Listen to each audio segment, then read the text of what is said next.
Yesterday, we witnessed the inauguration of a man whose ideology embodies everything the EU was founded to reject. Europe must resist because our history demands it. All right, need a jolt of motivation as we are merely 3 days into Trump 2.0 and it already feels like a lifetime, but I give you this impeccable response to Trump's inauguration from Irish politician Aodhán Ó Ríordáin, who had a few choice words for Trump, his colleagues and his countrymen as the world braces for impact. Yesterday, we witnessed the inauguration of a man whose ideology embodies everything the EU was founded to reject.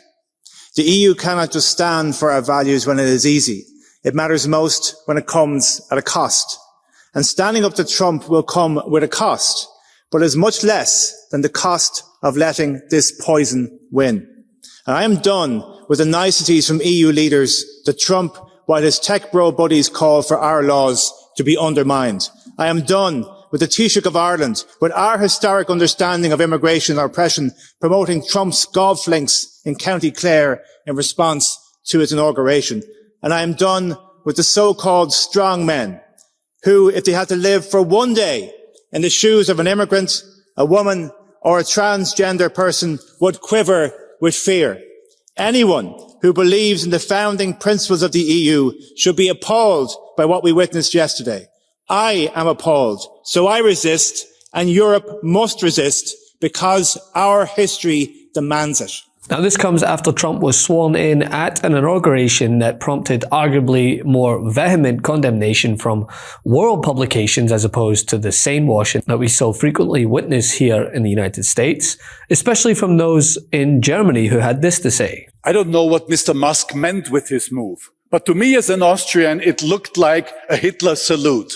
And to many citizens, it looked like a Hitler salute. I don't know what he meant with it, and I cannot judge this. But what I see is that terms that were used in Nazi Germany and Nazi Austria are getting normalized. Our candidate for the extreme right is calling himself Volkskanzler. That's how Adolf Hitler was naming himself before he called himself a Führer. So a certain normalization of terms that we know from this time is unfortunately something I am watching. And I really seriously think that the pro-democratic parties should stick together beyond different opinions, beyond different political affiliations, but to the core of European unity, of European togetherness, and for our democratic principles. Thank you. Now, we'll get to rhetoric in a minute, right? But looking purely at legislation for a moment impacting America's standing around the world, Trump signed several executive orders that frankly weaken the US's standing amongst our allies. I said, I can live with most of them. They took a very safe route. They don't have any bad ones up there. Withdrawing from what is this one? Withdrawing from the World Health Organization. Ooh, that's a big one. For example, Trump signed an executive order Monday withdrawing the United States from the World Health Organization, a move that some public health experts say will put the nation at a major disadvantage. In the order, Trump accused the organization of, quote, mishandling the COVID-19 pandemic. Right. This coming from the man who claimed it would just go away on its own. The virus. They're working hard. Looks like by April, in theory, when it gets a little warmer, it miraculously goes away. I hope that's true. But we're doing great in our country. China, I spoke with President Xi, and they're working very, very hard. And I think it's going to all work out fine. Rough stuff. I tell you, rough stuff. But I think it's going to work out good. We only have 11 cases, and they're all getting better. Before encouraging Americans to adopt an internal bleach solution, yes, this is the man who is criticizing others on how they handled the pandemic. Then I said, supposing you brought the light inside the body, which you can do either through the skin or in some other way. And I think you said you're going to test that too. Sounds interesting. Right, and then I see the disinfectant where it knocks it out in a minute, 1 minute. And is there a way we can do something like that by injection inside or almost a cleaning? Because you see it gets on the lungs and it does a tremendous number of the lungs. So it'd be interesting to check that. So that you're going to have to use medical doctors with. But it sounds interesting to me. As well as this, Trump withdrew the United States from the Paris Agreement. Again, under the International Climate Accord, first negotiated in 2015, countries around the world agreed to cut greenhouse gas emissions in an effort to limit global warming and forestall the worst impacts of climate change. The next item here is the withdrawal from the Paris Climate Treaty.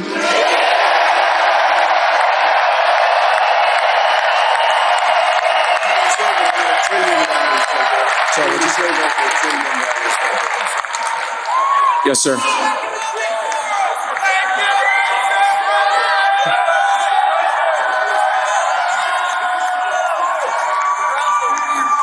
$1 trillion. We're going to save over $1 trillion. We're going to save over $1 trillion by withdrawing from that treaty.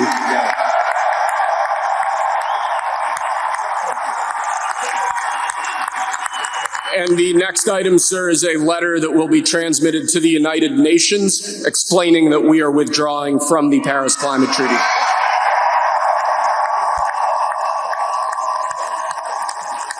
Trump has argued the agreement imposes unfair burdens on the American economy, and he withdrew the US during his first term in office.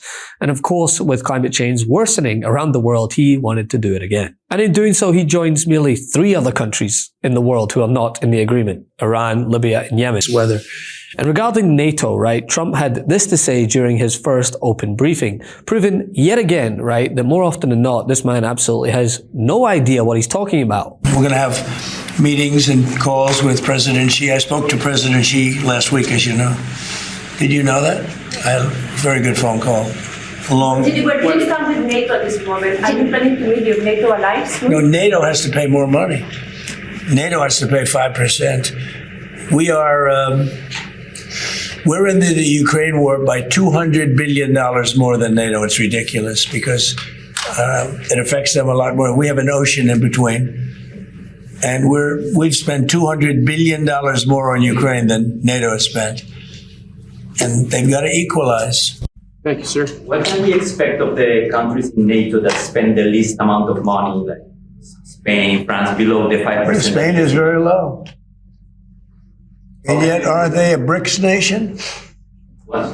They're a BRICS nation, Spain. Okay. You know what a BRICS nation is? You'll figure it out. But, and if the BRICS nations want to do that, that's okay, but we're going to put at least a 100% tariff on the business they do with the United States. You know what the BRICS is, right?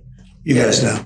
You know what I'm saying, right? No, Spain is not a BRICS nation. And it's with this that several leaders across the world felt prompted to lend their voice to the fight, letting Trump and the MAGA contingent as a whole know that they simply won't fall in line. Whether it's regarding Trump's attempts to bully Denmark into selling Greenland. Dear President Trump, listen very carefully. Greenland have been part of the Danish kingdom for 800 years. It's an integrated part of our country. It is not for sale. Let me put it in words you might understand. Mr. Trump, fuck off. Or simply the message it sends when the world's richest man, a man who has made it no secret his willingness to influence European politics, is sat front row alongside other billionaires as the lead nation of the free world bows to oligarchy. I don't know if we control the feed or not, but it's really remarkable to see these tech CEOs or founders, in the case of Jeff Bezos, the founder of Amazon, standing alongside members of the Trump cabinet. They got better seats than some members well, of the it's just cabinet, it's just remarkable. I can't help but think that if this had happened 4 years ago or 12 years ago, it would have been something of a scandal for these people who control information in the United States and the world. The CEO of Google, Sundar Pichai, who's there, as well as Bezos, the founder of Amazon, and Tim Cook, the CEO of Apple, and Elon Musk from X, and not to mention all the federal contracts he has with because of SpaceX, all of them standing amidst members of the president's would-be cabinet, not yet confirmed. And these are a group of people. Joe Biden, in his very last address to the American people, warned, make up effectively an oligarchy. And for people who don't know what an oligarchy is it is the idea of wealthy individuals, often business owners in the private sector, who essentially have control over the government as a result of their wealth. Let's wait till the corruption begins. Love this video? Make sure you stay up to date on the latest breaking news and all things Midas by signing up to the MeidasTouch newsletter at MeidasTouch.com/newsletter.